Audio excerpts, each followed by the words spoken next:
Hai adik-adik, selamat hari Minggu. Senang kakak bisa berjumpa lagi dengan adik-adik semua, meski masih secara virtual. Bagaimana adik-adik satu minggu yang baru saja berlalu? Sibuk dengan tugas-tugas sekolah? Kalau bagi adik-adik kelas 6, mungkin sudah tenang dan lega ya, karena ujian tahap akhir sudah selesai. Adik-adik, apapun keadaan kita harus bersyukur selalu. Kenapa? Ketika kita sedang sibuk, Tuhan bersama kita. Ketika kita sedang tenang, santai, Tuhan juga bersama kita. Tuhan tetap pelihara kita. Tuhan baik dan Tuhan setia.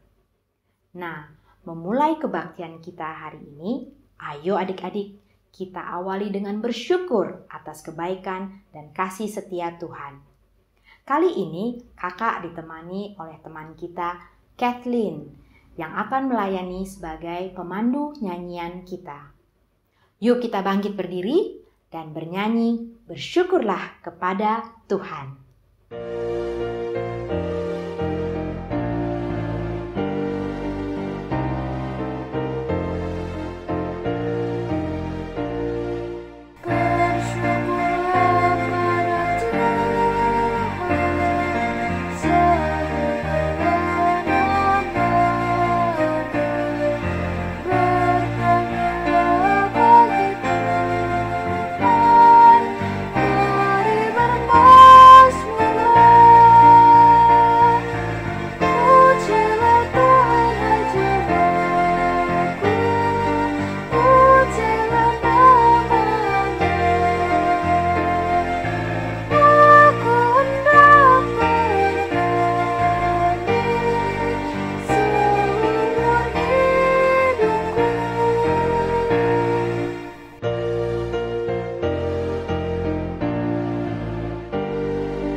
Mari kita berdoa.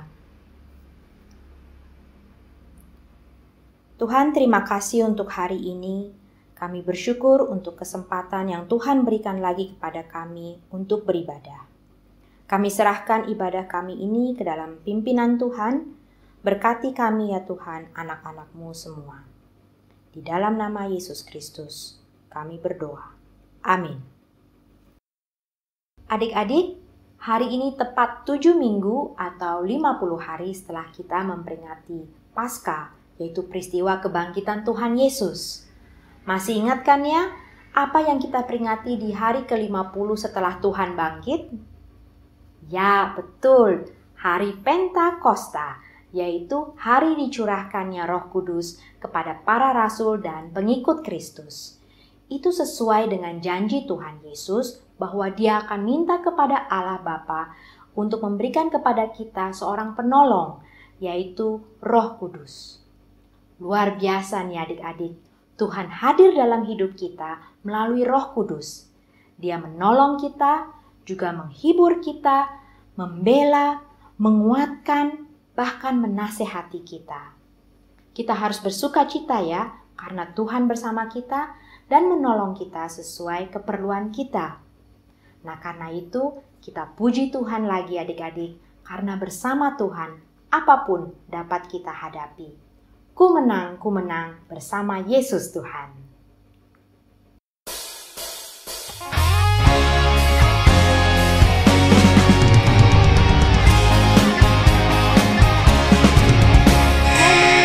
Ku menang bersama Yesus Tuhan. Ku menang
Kini saatnya kita akan mendengarkan firman Tuhan yang akan disampaikan oleh Kak Riana. Tema hari ini, Allah menyelamatkan dan memulihkan umat-Nya. Kita persiapkan diri kita untuk menyambut firman Tuhan. Kiranya kita selalu semangat untuk mau belajar dari firman Tuhan, sehingga hidup kita terus menyala terang. Kita nyanyikan lagu Give Me Oil in My Lamp.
Shalom, selamat hari Minggu adik-adik semua. Bagaimana kabarnya? Bagaimana kabar liburannya? Apakah asik? Atau malah tidak asik karena di rumah aja? Ya, pandemi menggagalkan liburan kita ya, mungkin ya. Tapi yang penting adik-adik tetap bisa kumpul bersama keluarga, sehat semuanya. Dan jangan lupa tetap berdoa membaca firman Tuhan. Ya, penuh sukacita selalu. Oke, adik-adik, mari kita berdoa dulu sebelum kita belajar tentang firman Tuhan hari ini, supaya kita dapat menerima kabar sukacita dari Tuhan dengan baik. Yuk, mari kita berdoa. Allah Bapa kami yang di surga, terima kasih ya Tuhan untuk penyertaan Tuhan di sepanjang kehidupan kami. Tuhan, jikalau sebentar lagi kami akan belajar tentang firman-Mu, kiranya Tuhan sendiri yang akan tolong kami, Tuhan sertai kami, Tuhan mampukan kami untuk dapat mengerti kehendak Tuhan dalam kehidupan kami, pribadi lepas pribadi. Nyatakan rencana-Mu ya Tuhan bagi kami. Terima kasih Tuhan. Amin. Adik-adik, minggu lalu Kak Non membawakan kebenaran Alkitab tentang kitab Tawarik yang menceritakan kembali sejarah dari bangsa Yehuda untuk menguatkan orang-orang buangan yang telah kembali dan mengajar mereka bahwa Allah menghormati kesetiaan umatnya pada kovenan atau ikatan perjanjiannya dengan Allah dan menghukum kejahatan dalam diri umatnya. Nah, hari ini kita mau lanjutkan ya. Hari ini kabar baik yang akan kita pelajari adalah bahwa Allah menyelamatkan dan memulihkan umatnya. Kita akan mempelajari bahwa suatu perjalanan panjang, kemudian proyek bangunan utama, dalam hal ini adalah pembangunan Bait Allah dan juga tembok kota Yerusalem, dan seorang ratu muda, semuanya adalah bagian dari rencana Allah bagi umat kovenannya. Wah, gimana nih nyambung ceritanya ya Kak? Ya, mari kita hari ini akan belajar tentang apa yang Allah lakukan melalui banyak orang dan peristiwa yang berbeda untuk menyatakan kehendaknya. kesetiaannya, dan rencana keselamatan Allah di dalam 3 kitab selanjutnya dalam Perjanjian Lama, yaitu kitab Esra, Nehemia, dan Ester. Ya, mari kita buka Alkitab kita, dan Kak Yeni akan memandu pembacaan cuplikan dari kitab Esra, Nehemia, dan kitab Ester. Silakan Kak Yeni. Adik-adik, mari kita mulai pembacaan Alkitab kita hari ini. Pembacaan pertama diambil dari Esra 3 ayat 8 sampai 13. Perletakan dasar bait suci. Pada tahun yang kedua, sesudah mereka sampai ke rumah Allah di Yerusalem dalam bulan yang kedua, maka Zerubabel bin Sealtiel dan Yesua bin Yozadak beserta saudara-saudara mereka yang lain, yakni para imam dan orang-orang Lewi, dan semua orang yang pulang ke Yerusalem dari tempat tawanan memulai pekerjaan itu. Mereka menugaskan orang-orang Lewi yang berumur 20 tahun ke atas untuk mengawasi pekerjaan membangun rumah Tuhan. Lalu Yesua serta anak-anak dan saudara-saudaranya dan Kadmiel serta anak-anaknya, orang-orang Yehuda bersama-sama bertindak mengawasi orang-orang yang melakukan pekerjaan membangun rumah Allah. Demikian juga Bani Henadad, anak-anak dan saudara-saudara mereka, orang-orang Lewi itu. Pada waktu dasar bait suci Tuhan diletakkan oleh tukang-tukang bangunan, maka tampillah para imam dengan memakai pakaian jabatan dan membawa nafiri, dan orang-orang Lewi Bani Asaf dengan membawa ceracaf untuk memuji-muji Tuhan menurut petunjuk Daud, Raja Israel. Secara berbalas-balasan mereka menyanyikan bagi Tuhan nyanyian pujian dan syukur. Sebab ia baik, bahwasanya untuk selama-lamanya kasih setianya kepada Israel. Dan seluruh umat bersorak-sorai dengan nyaring sambil memuji-muji Tuhan, oleh karena dasar rumah Tuhan telah diletakkan. Tetapi banyak di antara para imam, orang-orang Lewi dan kepala-kepala kaum keluarga, orang tua-tua yang pernah melihat rumah yang dahulu, menangis dengan suara nyaring ketika perletakan dasar rumah ini dilakukan di depan mata mereka, sedang banyak orang-orang bersorak-sorai dengan suara nyaring karena kegirangan. Orang tidak dapat lagi membedakan mana bunyi sorak-sorai kegirangan dan mana bunyi tangis rakyat, karena rakyat bersorak-sorai dengan suara yang nyaring, sehingga bunyinya kedengaran sampai jauh. Pembacaan kedua dari Nehemia 2 ayat 17 sampai 20. Berkatalah aku kepada mereka, kamu lihat kemalangan yang kita alami, yakni Yerusalem telah menjadi reruntuhan dan pintu-pintu gerbangnya telah terbakar. Mari kita bangun kembali tembok Yerusalem, supaya kita tidak lagi dicela. Ketika kuberitahukan kepada mereka betapa murahnya tangan Allahku yang melindungi aku, dan juga apa yang dikatakan Raja kepadaku, berkatalah mereka, kami siap untuk membangun. Dan dengan sekuat tenaga mereka mulai melakukan pekerjaan yang baik itu. Ketika Sanbalat orang Horon dan Tobia orang Amon, pelayan itu, dan Gasyem orang Arab mendengar itu, mereka mengolok-olokkan dan menghina kami. Kata mereka, apa yang kamu lakukan itu? Apa kamu mau berontak terhadap raja? Aku menjawab mereka, kataku, Allah semesta langit, dialah yang membuat kami berhasil. Kami hamba-hambanya telah siap untuk membangun. Tetapi kamu tak punya bagian atau hak dan tidak akan diingat di Yerusalem. Pembacaan ketiga diambil dari Ester 7 ayat 1-6. Haman diadukan oleh Ester dan dihukum mati. Datanglah raja dengan Haman untuk dijamu oleh Ester sang ratu. Pada hari yang kedua itu, sementara minum anggur, bertanyalah pula raja kepada Ester, apakah permintaanmu, hai Ratu Ester? Niscaya akan dikabulkan. Dan apakah keinginanmu? Sampai setengah kerajaan sekalipun akan dipenuhi.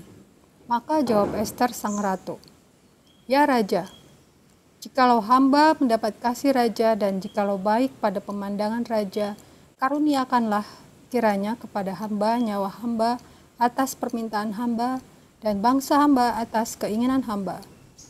Karena kami, hamba serta bangsa hamba telah terjual untuk dipunahkan, dibunuh dan dibinasakan. Jikalau seandainya kami hanya dijual sebagai budak laki-laki dan perempuan, niscaya hamba akan berdiam diri. Tetapi malapetaka ini tiada taranya di antara bencana yang menimpa raja. Maka bertanyalah Raja Ahasiweros kepada Ester sang ratu, siapakah orang itu? Dan di manakah dia yang hatinya mengandung niat akan berbuat demikian? Lalu jawab Ester, penganiaya dan musuh itu ialah Haman, orang jahat ini. Maka Haman pun sangatlah ketakutan di hadapan raja dan ratu. Demikian pembacaan firman Tuhan. Terima kasih Kak Yeni. Adik-adik masih ingat dalam kitab Ulangan pasal 28 sebenarnya Allah telah memperingatkan bangsa Israel bahwa jika mereka menyimpang dari perintah-perintah Allah, mereka akan menderita. Dan hal ini benar-benar terjadi. Ketika umat Israel dan Yehuda berpaling dari Allah, mereka menyembah berhala, mereka memulai penderitaannya. Bangsa-bangsa musuh menangkap mereka dan membawa banyak dari mereka pergi dari tanah perjanjian, keluar dari tanah perjanjian. Allah mengatakan bahwa hal ini akan terjadi karena mereka terus-menerus menyembah berhala.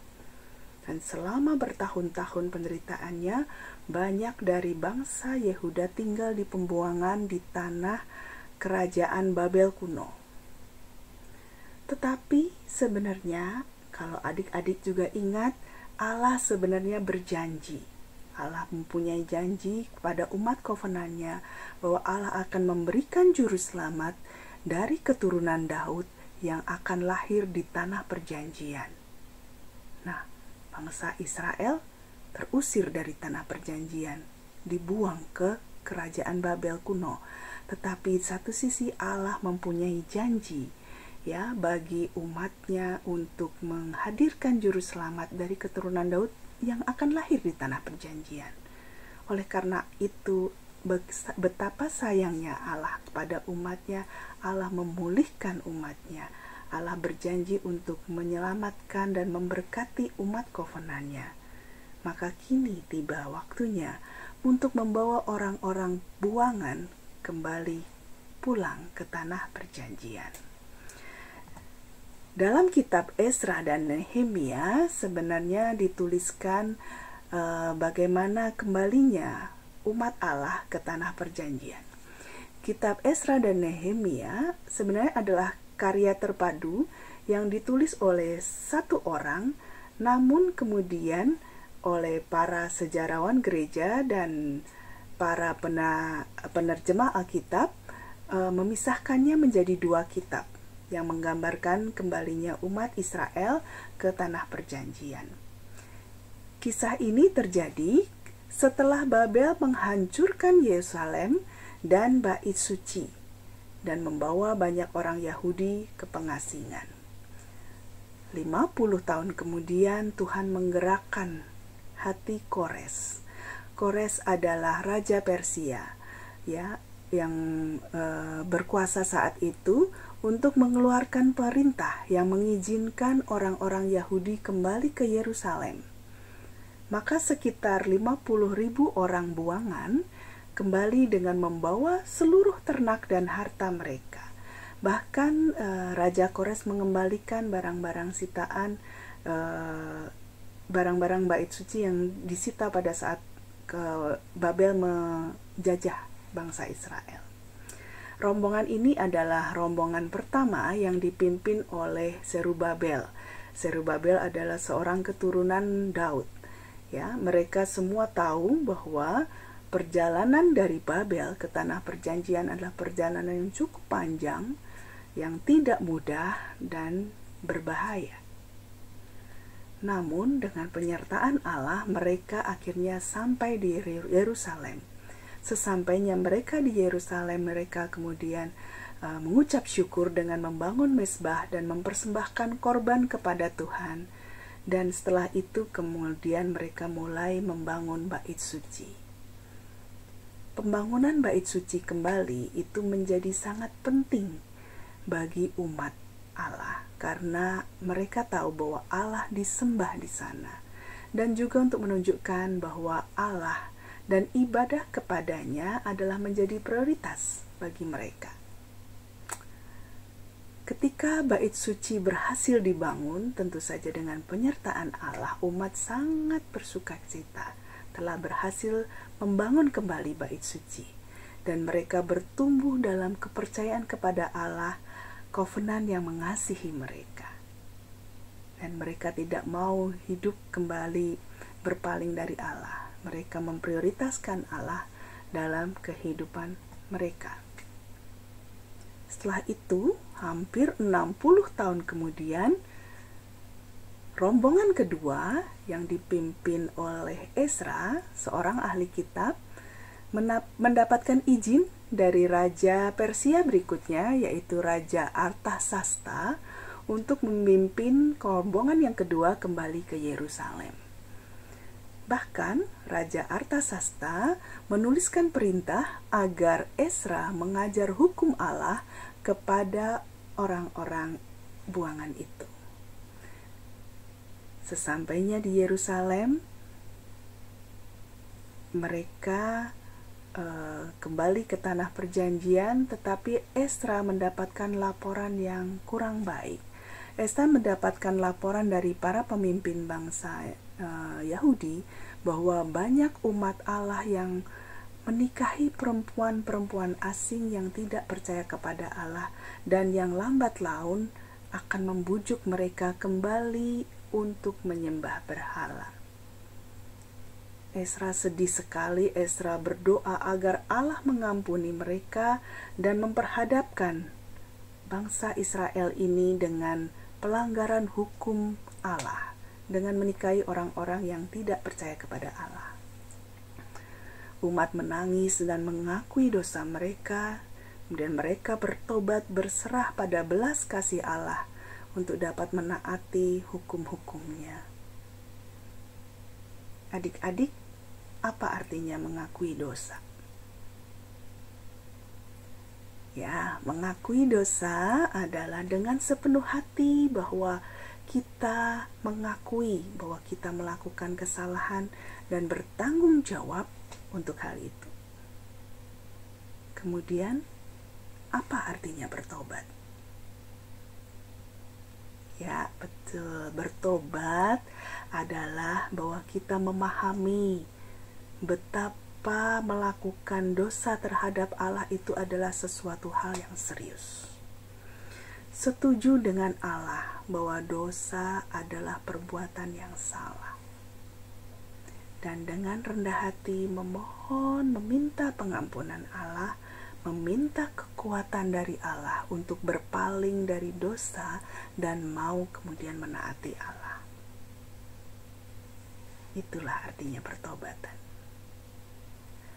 Tokoh yang ketiga adalah Nehemia. Dia adalah seorang buangan yang menjadi juru minuman raja.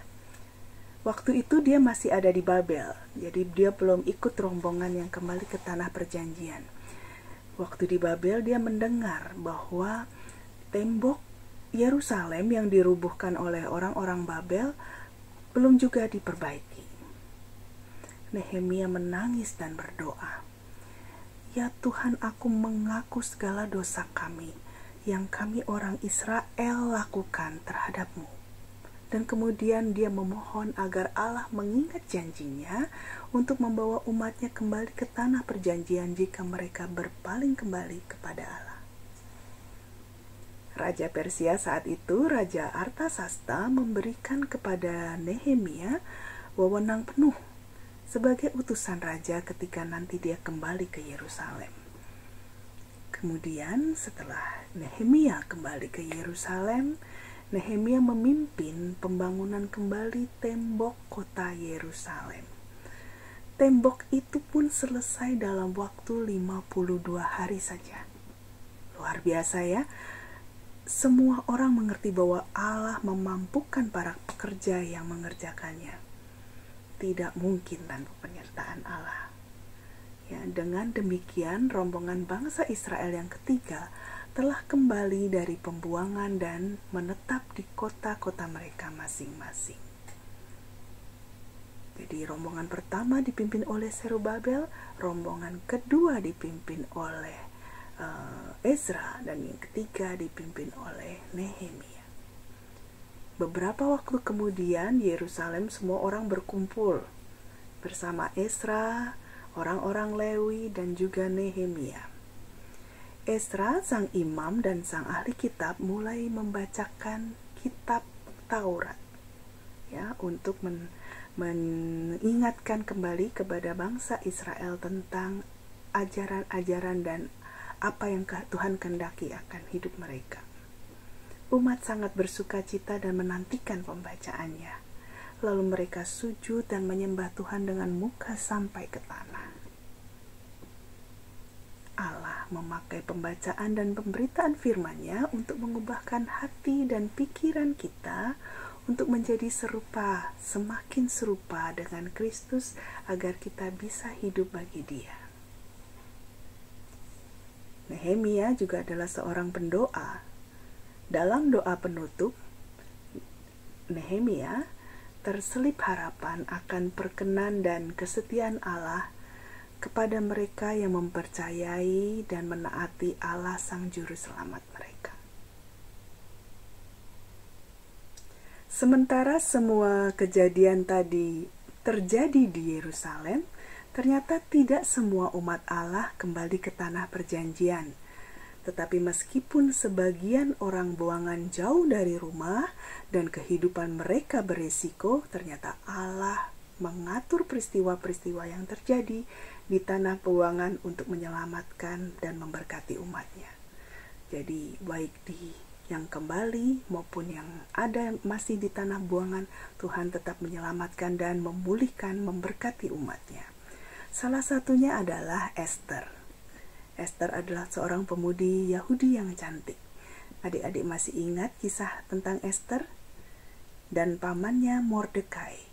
Ya, penguasa Persia pada zaman itu, yaitu Raja Ahasiweros, menjadikan Esther sebagai ratunya.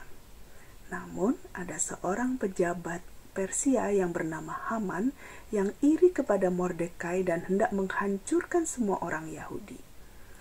Namun dengan penyertaan Allah, kembali dengan penyertaan Allah, semua kondisi menjadi berbalik. Allah memakai Mordekai dan Esther untuk menyelamatkan umatnya di tanah pembuangan, dan rencana jahat Haman digagalkan. Seperti Mordekai dan juga Esther, kita tidak sendirian ketika kita melewati keadaan yang sulit.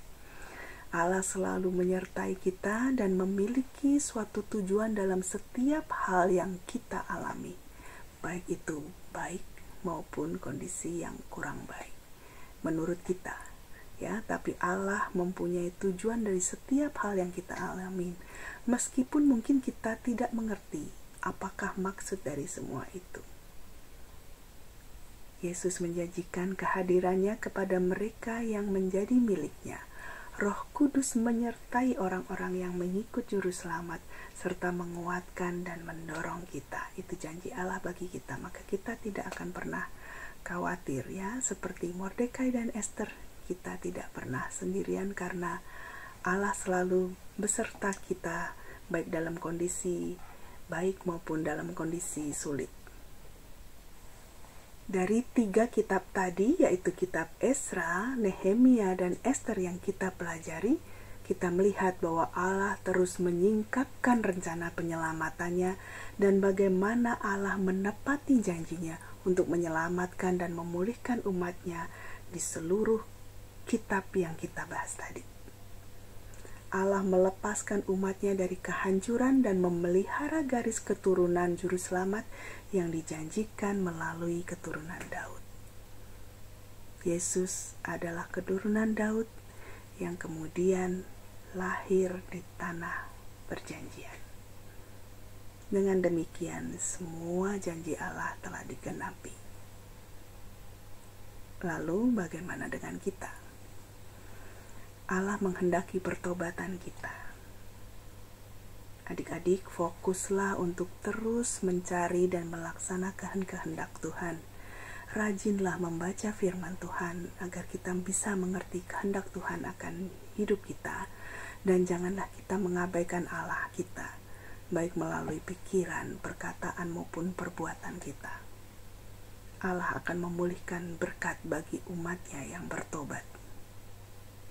Mari kita berdoa. Tuhan, terima kasih Tuhan untuk firman-Mu. Ampuni kami ya Bapa, jikalau selama ini kami mengabaikan perintah Tuhan, kami berpaling dari kehendak Tuhan. Ampuni kami jikalau kami lebih mengutamakan kehendak diri kami sendiri dibandingkan kehendak Tuhan dalam hidup kami. Di Tuhan, ajaklah kami, mampukan kami untuk berpaling kembali kepada-Mu ya Tuhan, untuk kembali kepada Tuhan, menaati firman-Mu, dan kami boleh hidup sesuai dengan kehendak Tuhan.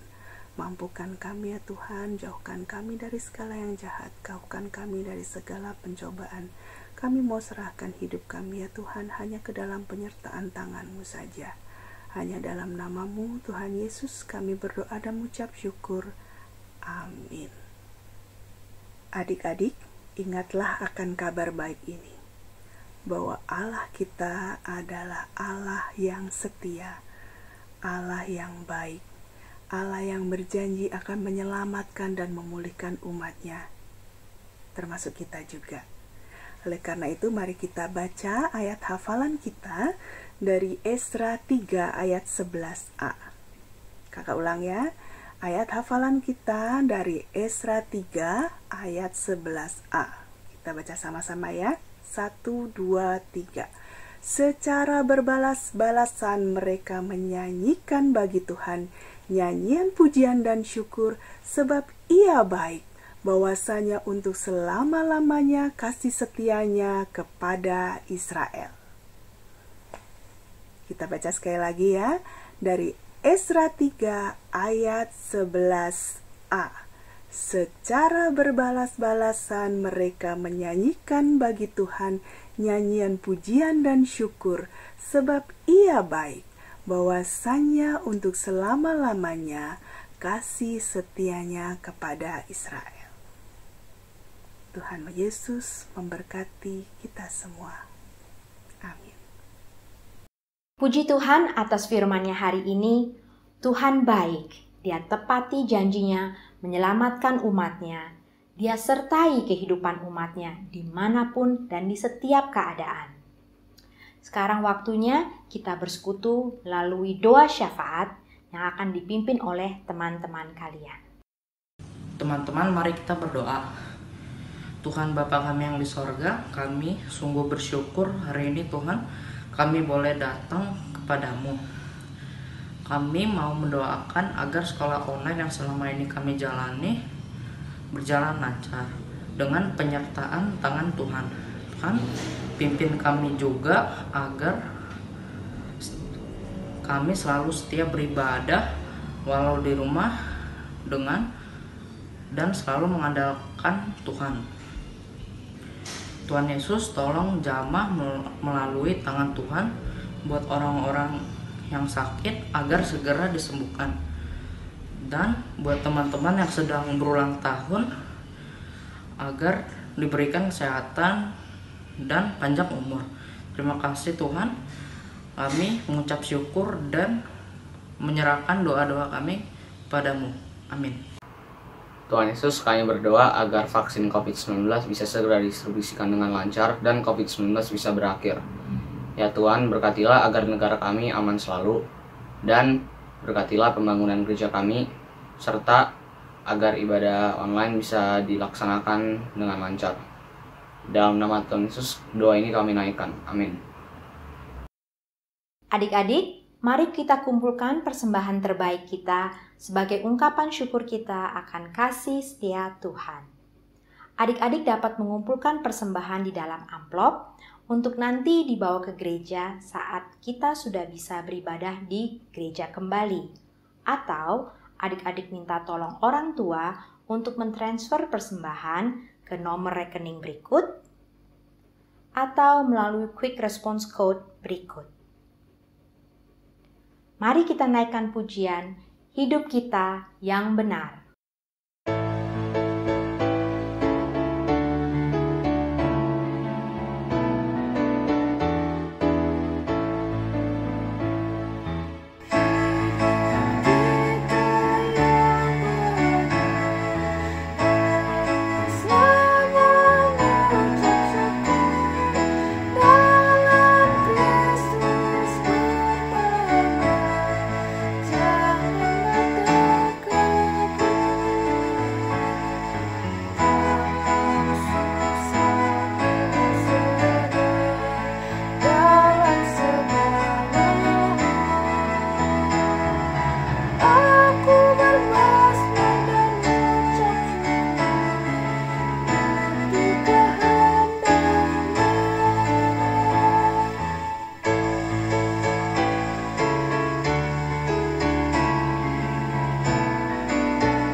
Kita berdoa untuk persembahan kita.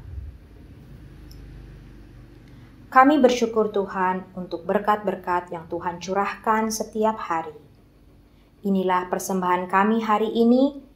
Kiranya Tuhan berkenan dan Tuhan berkati agar penggunaannya bermanfaat baik dan menjadi kemuliaan bagi Tuhan. Dalam nama Yesus Kristus. Amin. Adik-adik, kita sudah di akhir kebaktian kita. Ingat, Tuhan terus beserta kita. Roh-Nya ada dalam hati kita, menolong kita untuk menjalani hidup yang baik, hidup yang benar, hidup yang memuliakan Tuhan. Apinya berkobar dalam hatiku, kita naikkan sebagai pujian penutup kita.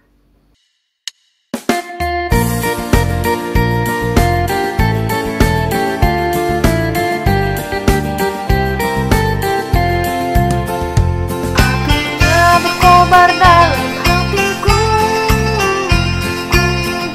ku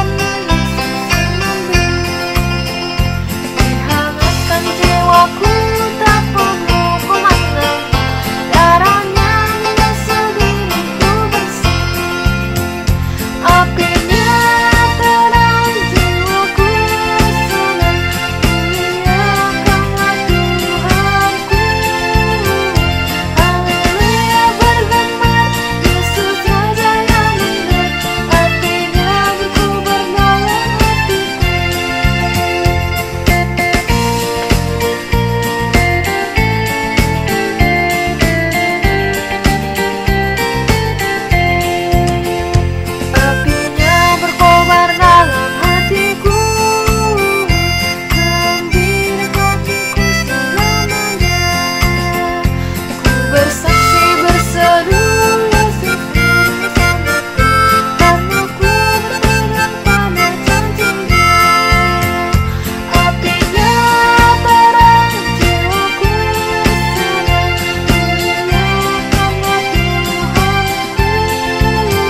Mari kita naikkan doa penutup yang diakhiri dengan doa Bapa kami dan lagu Bapa terima kasih, tetap dalam sikap berdoa.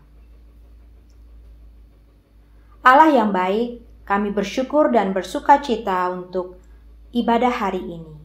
Bersyukur karena Engkau ada bersama kami melalui Roh Kudus. Bersyukur juga akan segala kebaikan dan kasih setia Tuhan seperti yang telah Kau firmankan hari ini. Oleh karena itu kami bersukacita ya Bapa, karena ketika sebentar lagi kami akan kembali ke keseharian kami tahu bahwa Tuhan sendiri akan pimpin hidup kami. Kami panjatkan doa ini di dalam nama Tuhan Yesus yang telah mengajarkan kami berdoa. Bapa kami yang di sorga, dikuduskanlah namamu. Datanglah kerajaanmu, jadilah kehendak-Mu di bumi seperti di sorga. Berikanlah kepada kami hari ini makanan kami yang secukupnya. Dan ampunilah kami akan kesalahan kami, seperti kami juga mengampuni orang yang bersalah kepada kami. Dan jangan bawalah kami ke dalam pencobaan, tetapi lepaskanlah kami dari yang jahat, karena Engkaulah yang punya kerajaan, dan kuasa, dan kemuliaan, sampai selama-lamanya. Amin.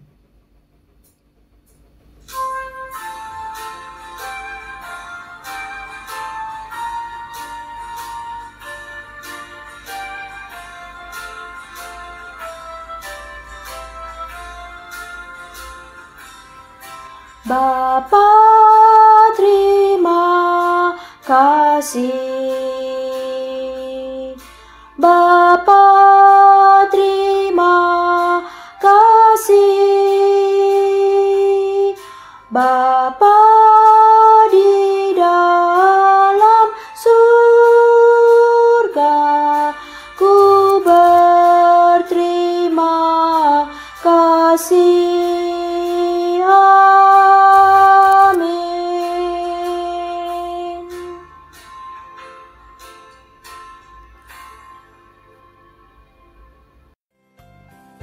Selamat hari Minggu adik-adik, semangat selalu ya dalam belajar dan dalam menerapkan protokol kesehatan.